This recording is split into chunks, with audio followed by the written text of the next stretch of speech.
আল্লাহ যে বান্দাকে ভালোবাসেন তাকে 4টি বিপদ দিয়ে পরীক্ষা করেন।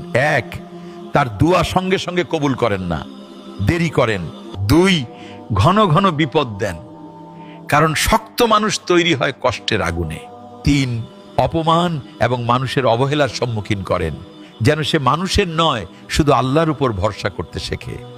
4, আর সবচেয়ে কঠিন পরীক্ষা, তার সবচেয়ে প্রিয় জিনিসটা কেড়ে নেন, যেন বুঝে যায় সবকিছুর মালিক একমাত্র আল্লাহই।